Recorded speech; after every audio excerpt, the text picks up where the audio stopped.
Welcome to channel. Today, we explore story filled with unexpected twists. Please, subscribe and like to stay updated. Let's begin. None of this would have happened if my wife Melissa hadn't been the most neurotic and suspicious person I'd ever met.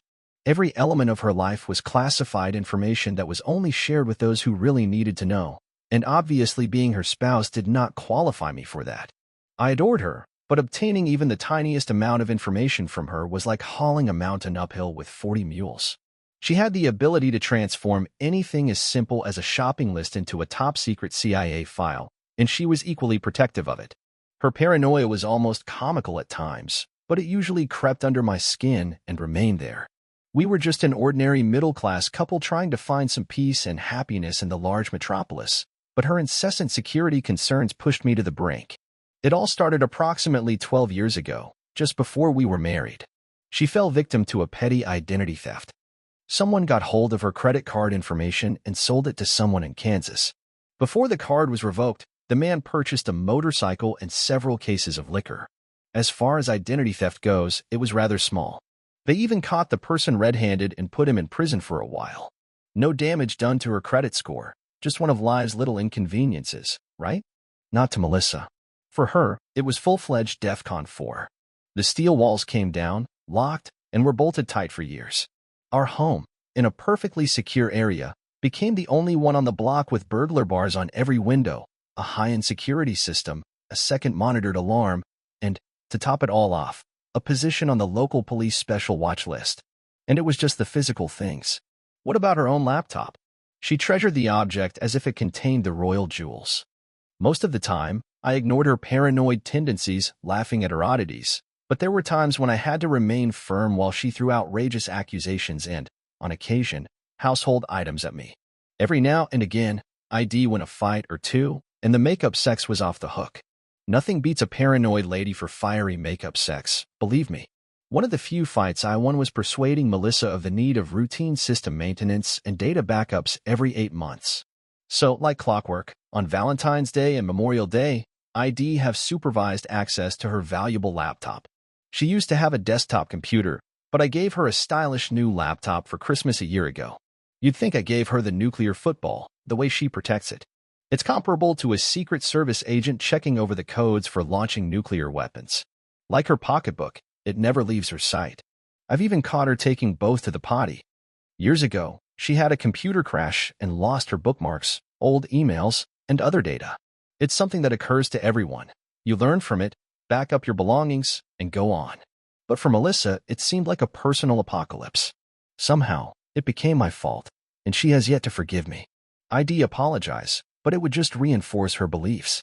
Plus, I still have no idea what I allegedly did wrong. She never allowed me to touch the computer, much alone manage backups. So, on these few, closely regulated occasions, and permitted access to what she regards as her precious temple, her laptop. The security on this system is nothing short of absurd, and I should know since I implemented the most of it. If Melissa could get her hands on a retina scanner or some other high-level biometric security to prevent 99.999999% of mankind from ever seeing her Windows boot screen, she'd have me set it up in an instant. Her laptop now has a BIOS password, 2 distinct OS login screens with individual passwords, and all files are compressed and encrypted with 256-bit protection. But she did not stop there. Her browser, email, and workplace applications are all password secured. And that is not all. Her data files, which are largely Word documents, contain an extra layer of encryption. Online shopping? Forget it. Her credit cards have never been saved on a website. Melissa believes that there is insufficient technology to ensure the safety of internet buying. They'll concede she's not entirely incorrect there, but the amount of paranoia is simply too high. The kicker, Melissa is not a high-ranking government figure or company executive. She works as a mid-level editor for Metro Style, a local glossy magazine that is distributed for free in the Sunday paper. The journal raves about art galleries, hip clubs, and the greatest places in town to grab a beverage. They sometimes take risks, such as covering pricey eateries, praising top-tier cosmetic surgeons, or previewing autumn fashion lines. And, surprise, all of these nice evaluations are for companies who likewise pay to promote. True hard-hitting journalism, right? There was nothing on her laptop that anybody would worry about, but try telling Melissa of that. Now, What about me? I work as an IT manager for a modest yet profitable commercial real estate business. I handle some sensitive information for the owner and chief financial officer, but nothing requires this degree of government-grade protection. It's all about proportion, folks. Unfortunately, Melissa had no understanding of this, which eventually led to the unfortunate and untimely end of our relationship. When New Year's Day came around again, it was time for the semi-annual routine of dealing with Melissa's excessive laptop security. This time, however, I was prepared. She marched into my home office, laptop held like it was made of gold, and we went right to work. After she discreetly entered her boot up BIOS password, we stalled our way through the other login windows.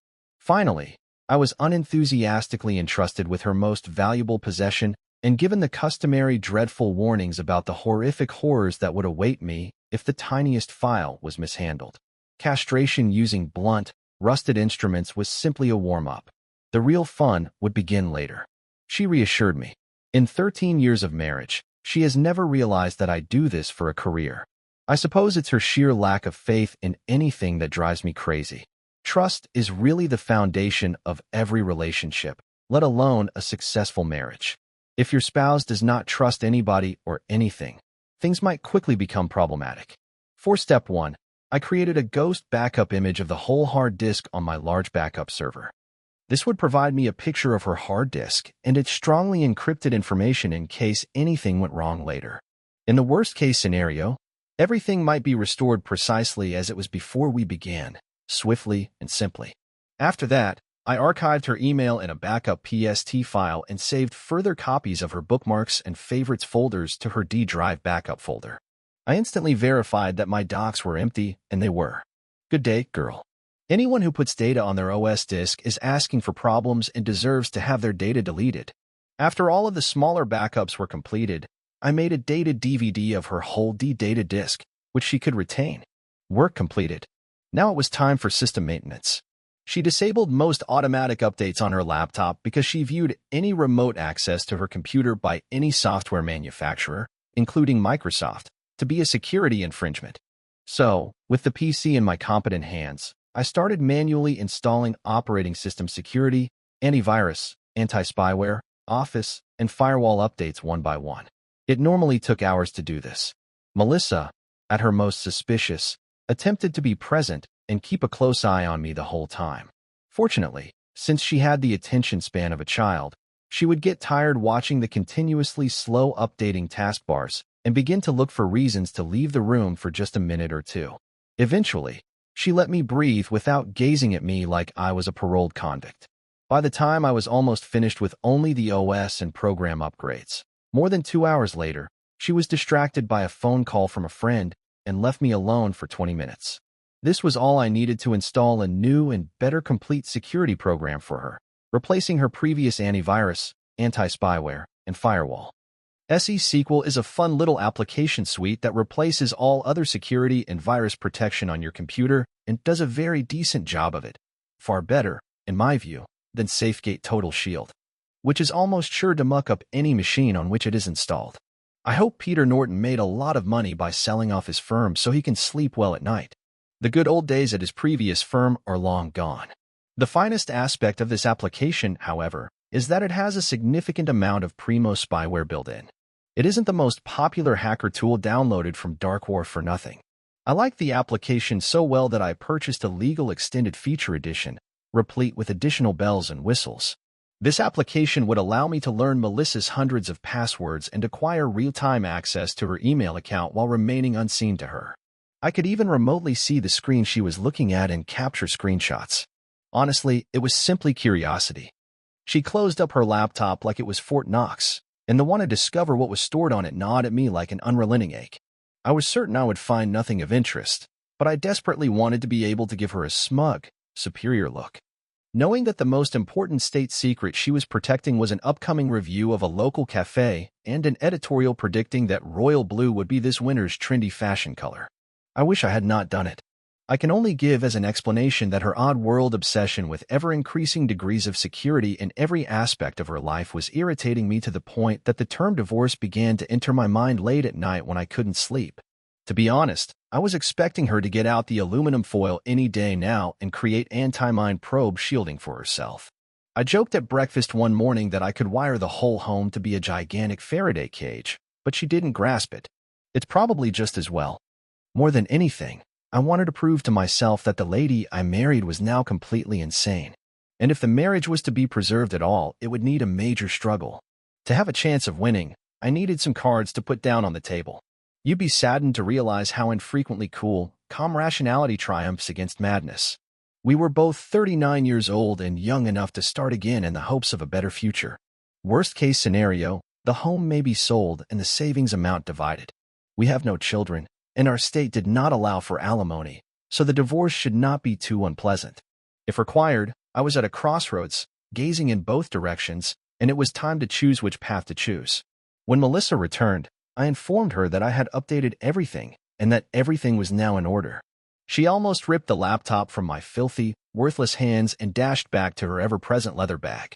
Naturally, getting a word or two of gratitude was out of the question, much alone the possibility of obtaining a decent thank you present.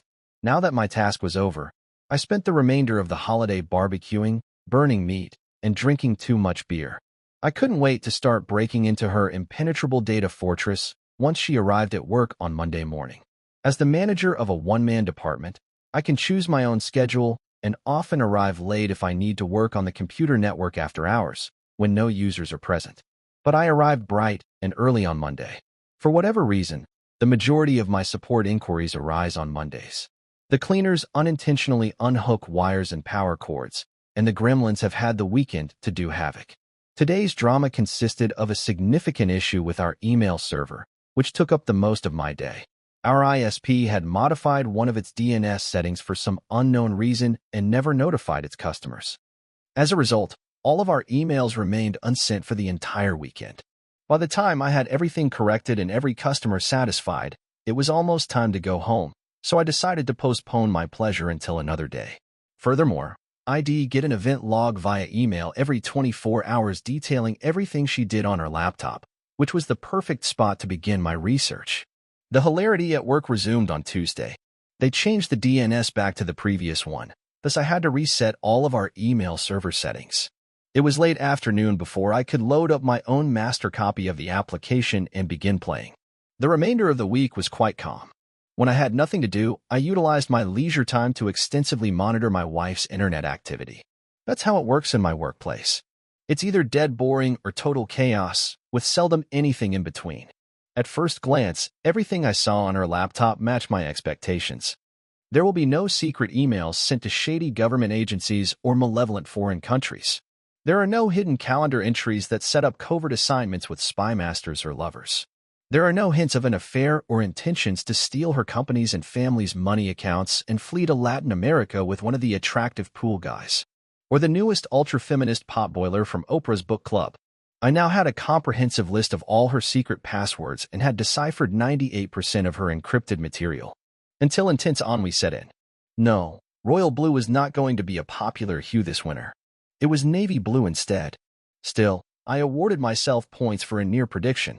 Boots, mid-calf rather than ankle, were the popular footwear, and the Golden Dynasty upmarket Chinese restaurant chain had paid for a full-page ad for the next 6 months and expected an excellent review. Be still, my racing heart.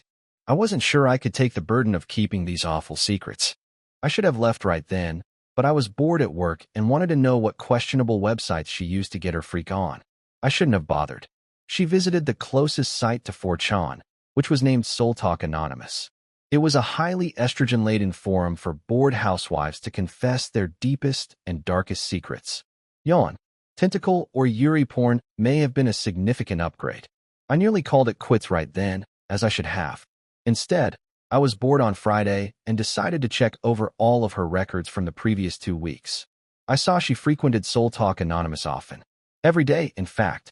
She typically surfs there during her lunch break. This was by far her favorite website to visit. Because I have a somewhat realistic temperament, which I openly confess, plus I knew her login and password, I decided to thoroughly review the site. I was particularly eager to read Melissa's postings and see what deep, dark secrets she wanted to reveal. Did she seek a lesbian lover? Better still, did she prefer a threesome? Or did she just want to tie up Chris Hemsworth and cover his defenseless, trembling naked body in chocolate syrup and whipped cream, then suck it all off slowly? Inquiring minds, like mine, were desperate to find out. Using the more distant capability of my computer software, I linked to her laptop and utilized it to connect to the website secretly. Even if Melissa were using her laptop right now, she would be unable to identify that I was browsing the internet via her computer. This allowed me to connect to the site using her native network card's MAC and IP address. Any tracking application would lead straight to her laptop rather than my PC, which was miles away. Once I got onto the website, I was able to easily access her registered Confessor account management page and examine all of her prior posts. Now I'd learn about the deep, dark truths she felt compelled to reveal. The reality was more banal, and it shook me to the core. In hundreds of posts this year, she chronicled the story of a developing love affair, not with her husband, and, unhappily, not even with another bisexual woman. Here are a few samples of her posts from screenshots I took. I have a new literary agent for some articles I want to write for some of the big New York fashion and style magazines, or even a romance novel I'd like to write. He's very tall and handsome, and he makes me tingle a bit when I look at him. I'm married, but I'm restless. Reader comments. Yawn. This first posting was pretty much collectively ignored. No drama or even trolling. Another monthly meeting with my hunky agent. I know he's interested in me as well, and we spin to this established the tone for the remainder of her remarks. He rejected me. I almost threw myself into his arms and offered myself to him, and he rejected me. He won't have an affair with a married woman, she adds, and he swiftly points out that if we divorced, it would be a whole other story. So, he loves me too, but has principles, she blurts out. A reader suggests, Alad. Face drug him, kidnap him, and tie him down and assault him once he's done the dirty. You've got him. If he refuses to toe the line, file an assault charge. WDF? Nowadays, it seems that no extreme is too far out to rope and mark the lover of your fantasies. For some ladies, I could see right away that this board was filled with craziness. Melissa must have really loved this website. She wasn't going to receive any marriage-saving tips here. My husband won't give me a divorce. I found the man I really and truly love, and the rat scumbag won't set me free to find happiness. He controls the money, and if I leave him, I'd never get any of our savings or see our 2 young children again. Had ruined me in the divorce. There has to be a way to escape. Reader comments, angry face. Do whatever it takes. Fight the scumbag for everything. Take everything he's got. Give yourself some fake injuries and blame your husband. It just became worse and scarier. The prospect of filing bogus abused spouse claims did not frighten or dissuade anybody. Some readers even provided detailed, supposedly first-hand advice on how to make their accusations of abuse more credible in court. Who were these strange ladies, and why was my wife ranting about me obstructing a divorce? Would never talk children. This was a huge ton of lunacy that was getting worse with each installment. I've got to find a way to break free. He's watching me like a hawk, checking over everything I do. He's even got my boss at work checking up constantly on me for him. I can't get the chance to show what an abusive manipulator he really is. Getting the police to catch him is going to be hard. It might be easier to try a different plan. Things would be so much easier if I were a widow. My dear Ethan would most certainly be there to comfort me. Reader comments, evil face, plus smile. Kill that abusive scumbag, honey. You deserve to be happy, and don't let anyone stand in your way. Holy crap. Did these insane ladies honestly recommend killing someone's spouse in order to get a better boyfriend? There weren't as many comments here, but there was surprisingly little rationality. The overwhelming consensus was unequivocally that the purpose justified the methods. The following half-dozen posts will be missed due to extreme psychodrama. Over the following few blogs, they embraced as gospel that I was a lunatic pedophile tyrant who mistreated and battered my family to within an inch of their life. In other words, a normal man as portrayed on the Evoke TV cable television station. Various methods of murdering me and getting away with it were discussed until one Black Widow poster, again drawing on significant personal experience, suggested an overseas source for purchasing certain nearly untraceable poisons, such as pancuronium bromide, a favorite substance of government spies and Black Widows everywhere. Finally, this was her final public remark, which was submitted the prior week. I did it. I bought a $100 gift card with cash and ordered a little bottle of my problem solver over their website. It should ship from India this week, and I might have it in my hands by the 7th of July. my very own Independence Day. He'll put it in his coffee, where the sugar will cover the slight bitterness and the slight citrus tang. Hooray! Soon, my lovely Ethan, soon we will be together forever. He's pushing me to hurry up and do the deed so that he can a reader replies, "You go, girl." More homicidal craziness, etc. Even a dard would have guessed by now that my lovely wife was planning to poison me before fleeing into the arms of her boyfriend. Nonetheless, as surprising as the whole situation was, it was just too weird.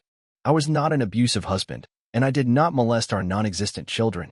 There was no disagreement when she requested for a divorce from me. The whole thing made no sense.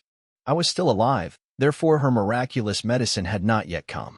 Just in case, I decided to avoid drinking coffee at home this weekend. The whole chain of admissions seems too odd and unusual to be genuine. But, just in case, I printed off a large number of them and placed them in a folder that I locked in my desk with a message to be unlocked if I died. I had nothing to report to the police, nor was it worth calling one of my friends. I stewed over the issue for nearly an hour after I should have left work, but in the end, I trotted home like a nice lamb, waiting for my death. Somehow, I expected to uncover some evidence to back up this strange claim, or it would all turn out to be enormous psycho craziness. By Monday, I'd either be poisoned and dead, or ready to pack my belongings and go someplace less wild. My greatest opportunity to search for proof was Friday evening. We had a modest dinner party for Melissa's work pals, and everyone but me had drank a lot of wine. My wife had eaten almost a whole bottle of red wine by herself. She doesn't drink very often, and when she does, it strikes her hard and quickly. By the end of the evening, she was implying loudly that she'd have a surprise by the end of next week, but she wouldn't tell anybody, particularly me, what the good news was. I had kept a close eye on my wine glass in case she opted to spike it rather than my coffee, as she had publicly said. In any event, barely 5 minutes after our visitors had left, my beautiful wife was staggering toward bed and quickly out like a light, snoring profusely. This was my ideal opportunity to poke around in her pocketbook and secured briefcase laptop bag. Turns out, I didn't even need to attempt to pick that lock. The proof I sought was inside her handbag, in a little glass bottle labeled pink uranium bromide. I discovered all of the evidence I needed. I had to search it up on the internet to figure out what it performed, but the information provided little pleasure. It is a very potent muscle relaxant that is often too hazardous for medical usage. Just a few drops can prevent your heart from beating indefinitely. It was time to determine what to do about it. I had an old syringe in my bathroom cupboard at home, left over from some vet treatment given to our dog a few months before. I cleaned it and filled it with some of her poison, leaving the vial almost full. She would never notice the missing amount. I was not going to just inject her with it. No, it's too basic, easy, and traceable. It was best used diluted in anything, and I quickly determined where to deliver it. I didn't get any sleep all weekend. I can't explain why I did what I did next. If asked, I could explain excessive sleep deprivation and momentary lunacy. But, in fact, my heart was considerably more crushed than I had imagined. I didn't want a divorce, and it seemed that one would never happen. Monday afternoon, while sitting in my dark office at work, with the lights turned off and the window shutters closed, I made a dreadful choice. I couldn't file for divorce now. It was too late, and I'd still be poisoned. I had to turn the tables, even if it meant dealing the initial blow in self-preservation. While examining Melissa's handbag on Friday evening, I discovered her little portable daytimer calendar and personal planner. This was one of her most hidden treasures, and I had been longing for a short look at it. It was quite instructive. Melissa and Ethan seemed to have met monthly at a nearby cafe to discuss their company during the beginning of their relationship. Starting last month, their sessions became weekly, lasting 2 hours on Friday afternoons at a nearby hotel. So much for business. They always booked the room a week in advance and planned to return to room 243 this Friday. This was where I intended to put my trap. Obtaining a duplicate of the hotel key on Monday afternoon was straightforward. I requested that exact room, paid cash, and then removed the key from its characteristic hotel chain. On my initial attempt, I discovered a shady locksmith ready to manufacture a replica of the key for a $100 bribe. I had a few additional preparations to do that week, but the most difficult part was waiting for Friday to arrive. Melissa was becoming suspicious that I no longer wanted to drink her coffee, or anything else for that matter. In the mornings before work, I pled nervousness and made care to pour my own beverages. In the evenings, I generally drink sealed bottled water at home. The mood at home became more tense, as if each of us knew the other was up to something. She never bothered to tell me her secrets, so I wasn't going to tell her any of mine. I offered her one final opportunity late Wednesday night, when we were watching TV and not even sitting close together. Melissa, you've been keeping a lot of secrets from me lately, even more than usual, even for you. Marriage is supposed to be based upon love and trust, and I'm not sure we have either one of those two things right now. Do you have any confessions that you want to make to me? Or should I find a good divorce lawyer and leave you in your paranoid world of secrets in peace? Okay, maybe I shouldn't have said that last piece. In my defense, I was exhausted, frustrated, furious, and tired of playing her mental games. She yelled at me incoherently for 5 minutes without pausing for breath, and after tossing everything within arm's reach at me, she marched furiously to bed and shut the bedroom door. I remained on the couch, although I can't claim I got any sleep. But I felt a lot better about my plans than I had all week. In the morning, she marched out the door without saying anything to me. It made what I had to do much easy. My plan on Friday came together like clockwork. I came at work late, with large black circles beneath my bloodshot eyes, and told our business receptionist not to disturb me unless there was a fire or someone was bleeding to death. I slammed the door to my office and spent the rest of the morning ruminating. Just before noon, I made my covert escape via the service freight elevator. There is a security camera that monitors the loading dock, but just where trucks park and unload. I took the uncovered side entrance going to the foyer. ID parked in my regular allocated place in the garage, which needed a parking card to access. I used mine as usual in the morning, but I did not need it to exit the garage. There were no security cameras in the garage, so when I returned, I used a previous employee's parking card to get back in. It still works. I checked it yesterday. Our office building's security was very lax, and our building management was a bunch of slackers who needed to be informed at least 5 times before doing anything. My departure and return would not be documented or acknowledged. The hotel room was in the rear of the building in a relatively distant section, ideal for some midday seclusion for their rendezvous. There was one security camera covering the hotel's parking lot near where I could stroll up the outdoor stairs to my room without being noticed. I had already taken care of it. On Wednesday night, I shot it with my scoped rifle from a dark and unoccupied parking lot across the street. It was a simple short-range shot that I executed perfectly on the first attempt. It had not been replaced or especially noted. I suppose security cameras fail all the time at hotels since they are hotbeds for criminals stealing bags from guests and vehicle theft. I stepped in, did my thing, and left in less than 5 minutes. No fear or hurry. I was unusually calm as a cucumber. I still had to wait about 25 minutes for the happy couple to arrive. Melissa, I knew, could be depended on to arrive early. She was usually at least 5 minutes early for her appointments, but I had no idea how Ethan's internal clock worked. I parked my vehicle in a secluded area of the parking lot so Melissa couldn't see me when she pulled up. I sank down low to wait. I didn't have to wait long to notice that Ethan was also running early, as they arrived practically simultaneously in different automobiles. They exchanged a strong embrace at the hotel door and proceeded inside, without making any more signals. Melissa was not one for public shows of love. She didn't like it when I held her hand in public.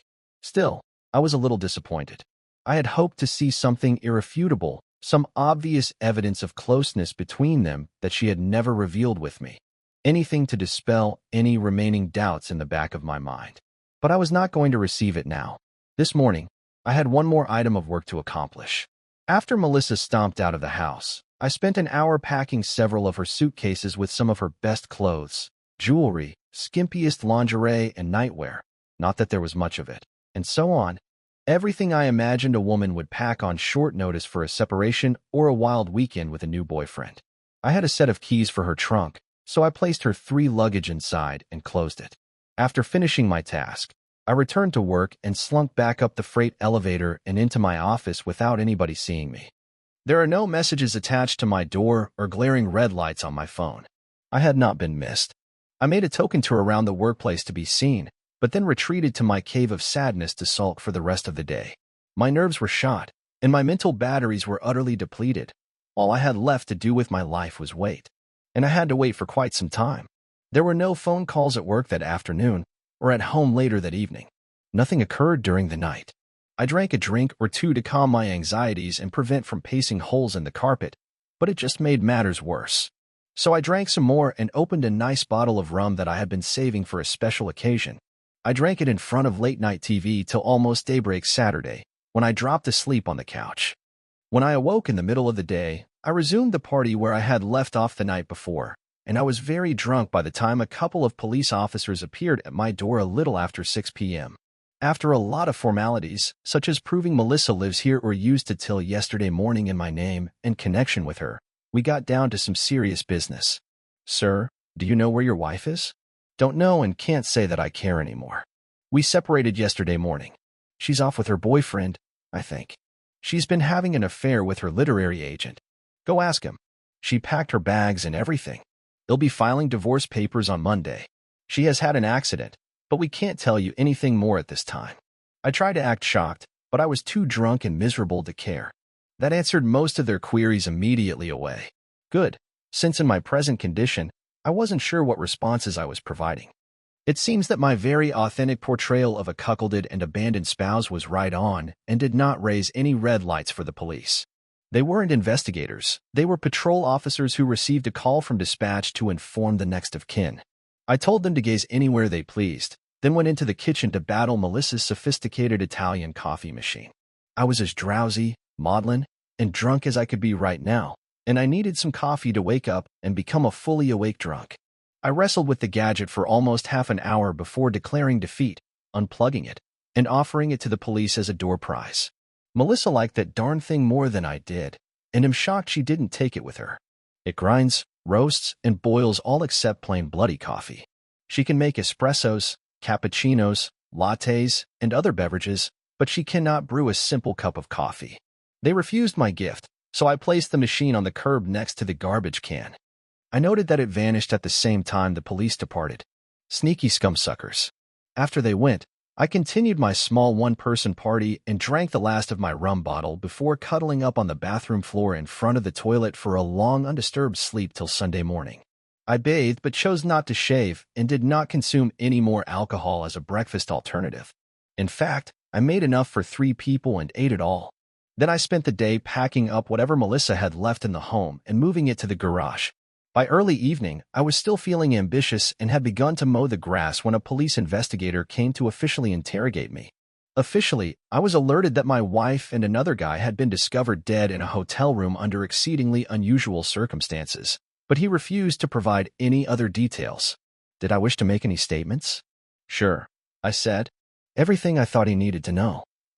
What's so odd about it? Ask anyone who knew my wife, and he'll give you at least a dozen names if you want them, and they'll all agree that she was a raving psycho. Well, actually, most of her friends have better manners and would just say that she was excitable and had numerous eccentricities.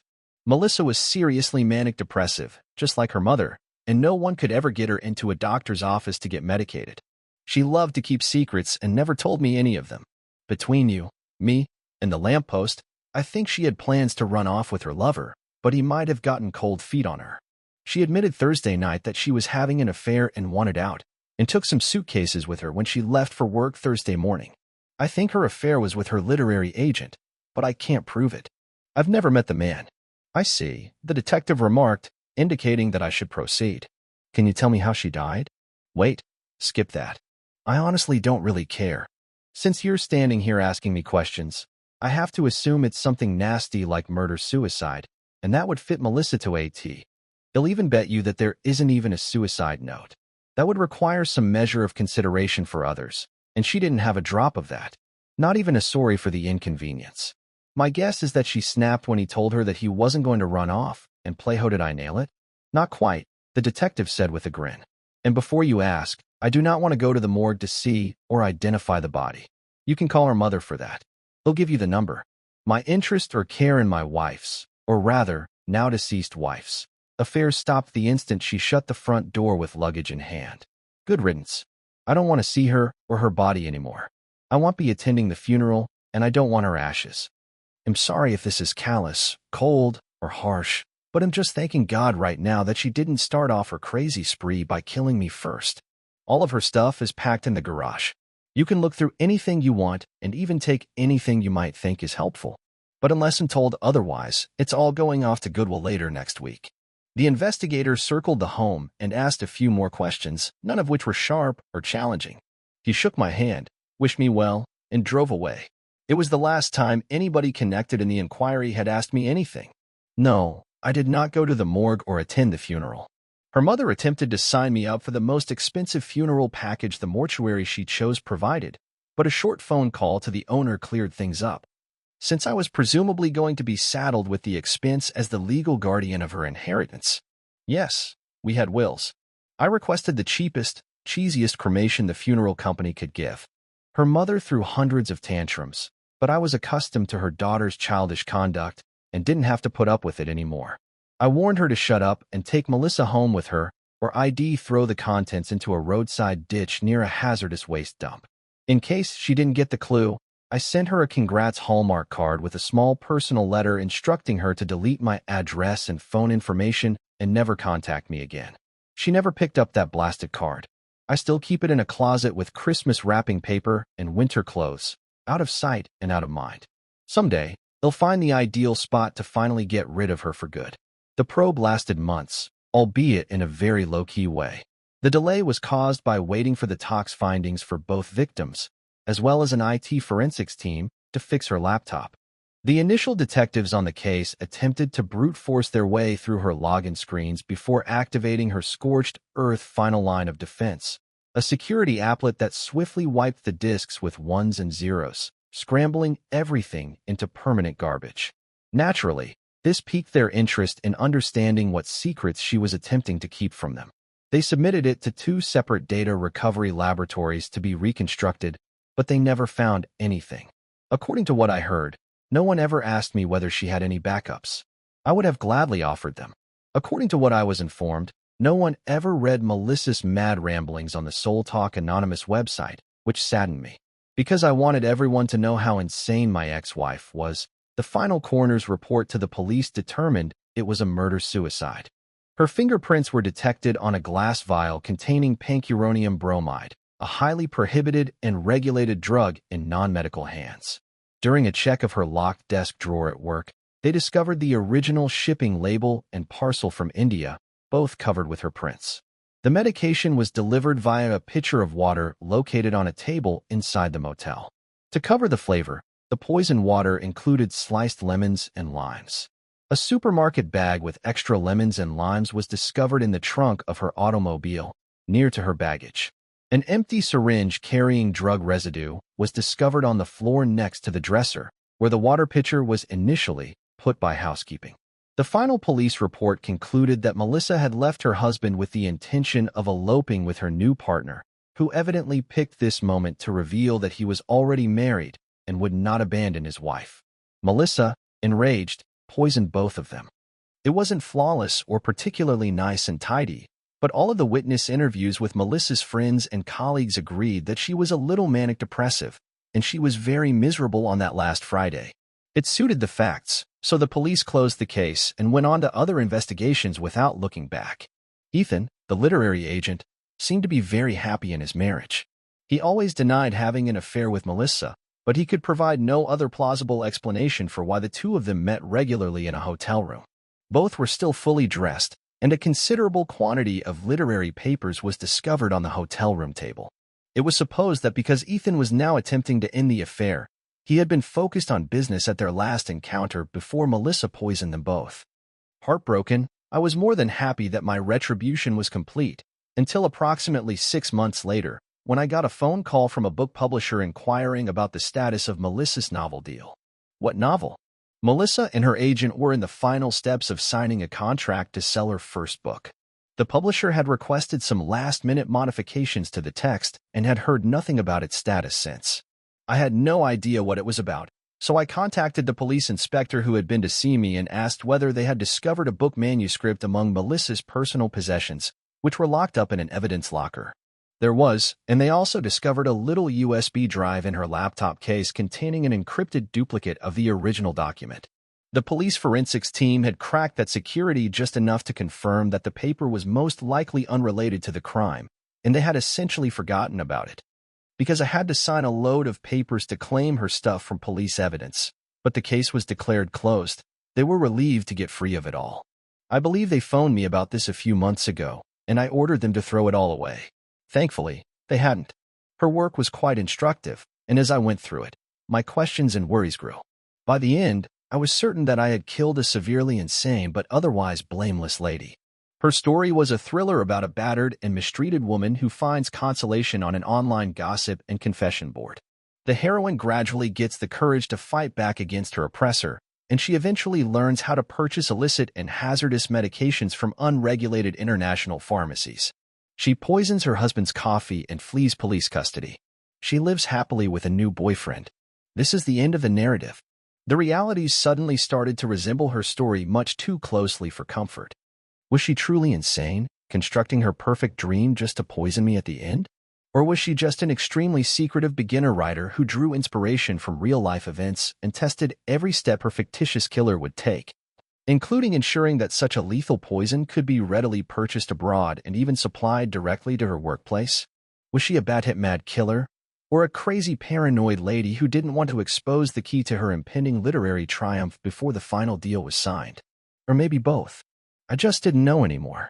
It grew tiresome after 2 years to have well-meaning people constantly inquiring how I was doing. Fine, I guess, was never a satisfactory response. In reality, I was not doing really well at all. I had shed a lot of weight but was still not sleeping well. I would basically remain up half of the nights, going over everything Melissa and I had said or done in the final year of our marriage, hoping for any lost, ignored hint. I've never discovered any. I signed the contract permitting her publisher to publish her manuscript under an assumed name, first in a tiny hardback edition aimed mostly at libraries, and then in a mass-market paperback. I negotiated a hefty upfront fee, with any future earnings given in perpetuity to a men's legal advocacy center that specialized in false assault, spousal, and child abuse cases. Melissa would have enjoyed the irony. I retained all other rights to the book and refused to offer any marketing aid. I simply wanted to be over with it all. Naturally, Evoke TV intended to develop a film adaptation of her work, most likely accentuating men's natural violence. But I told them they could go suck eggs. No chance in hell. I planned to carry the TV and film rights to my grave. Even reading her published work in its final form supplied no more indications that I had missed before. Was I an actual killer, or had I simply barely escaped death? A year later, I still didn't have any answers. But I did have a new question. What should I do with or tell the new lady who wanted to be a part of my life? Tina was a bouncy, short-haired blonde in her mid-20s with a failed marriage behind her and a motor mouth that couldn't stop chatting from dawn to night. In almost every sense, she was the complete antithesis of Melissa. Selena could not keep a secret from anybody, even if her life depended on it, and we rapidly developed trust. We were still in the overnight stage of our relationship, but there was a suggestion that she was ready to bring her belongings in to stay. I was almost ready to let go. The intercourse was wild and spontaneous, and she was eager to reward me with more and better sex. She was a lady who knew the tiny nuances of expressing thanks. Saturdays were quickly becoming a regular steak and BJ night. And when I completed a minor computer repair for a friend of hers, she repaid me by giving herself for my use that evening. She had dreams about at least 100 different kinky activities she wanted to attempt someday. Semi-public sex? Sure. A naked beach? Absolutely. Three-way with a sexy girlfriend? Perhaps someday. I decided Selena would be my punishment. I was confident that by the age of 50, I would be completely deaf, most likely caused by a red-hot poker inserted into my ears. It could take her an hour to recount a basic narrative about going to the shoe shop and not purchasing anything, but at least we wouldn't be keeping any secrets. She trusted me fully, and I was gradually realizing that I could trust her. Nonetheless, I decided to make one more confession. I visited our local public library and sat down at one of their computers. I then used a half-dozen proxies to mask my IP address before logging on to SoulTalk Anonymous and creating a new account for my confession. Hello, Crossroads. This is your first visit to SoulTalk Anonymous. You have no new private messages, and no one has added you as a favorite confessor since your previous login. New confession. I have a dirty little rotten secret that I must get off my chest. 1 year ago, I murdered my wife, and I no longer regret it. She was a bats-hit crazy liar who couldn't even trust anyone to turn off a light switch without her guidance. The world is a less crazy place without her, and I now have a new, very hot, younger girlfriend who wants to screw me at least twice a day. My once beloved wife could still be alive today if you hadn't given her utterly mad, fanatical, man-hating advice. We divorced, but there are many worse things, like a 6-foot grave. I have to thank the estrogen-deficient lunatic women on this page. You all sound fat, as evidenced by all of the anti-oil whining. Put down the ice cream bowl and go to the gym.